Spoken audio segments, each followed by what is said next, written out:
ভালোবাসার অভিনয় করে আমাকে ভুল বুঝে চলে গিয়েছে। আমি এখন একটা অসহায়, কারণ আমি ওকে খুব ভালোবাসতাম। আমি জানতাম যে আমি ওকে ভালোবেসে আমার জীবন সঙ্গী করতে চাই, কিন্তু সে আমার সাথে খুব ছলনা করেছিল। তাই আচ্ছা ভাই, আপনি তার নামটা বলতে পারবেন না? নামটা বলা যাবে না। না ভাই, নামটা বলা যাবে নামটা আমি বলতে পারবো না। সে না। এটা সে এটা খুবই, আপনার খবরে প্রকাশ আমি করা হবে, বুঝলেন আমি না? বলতে খবরে প্রকাশ চাচ্ছি করা আমি হবে। বলতে চাচ্ছি সে খুবই খারাপ।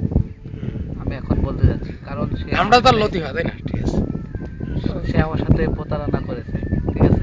সেজন্য আমি এখন তাকে ভুলে গিয়ে এখন আমার আমার জীবনের নতুন জীবন তৈরি করতেছি, ঠিক আছে। নারী জাত এত খারাপ ছিল তা আমার জানা ছিল না।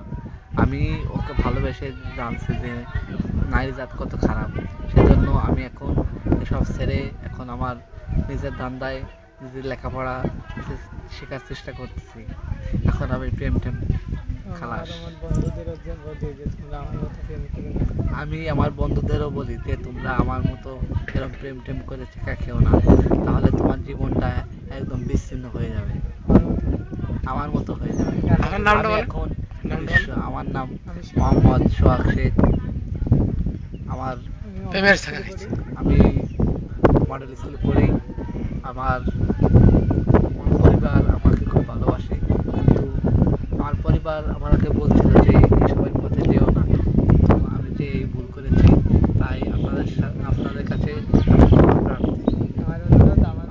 আমার অনুরোধ, আমার মতো কেউ প্রেম টেম করো না, তাহলে তোমরাও বুঝবে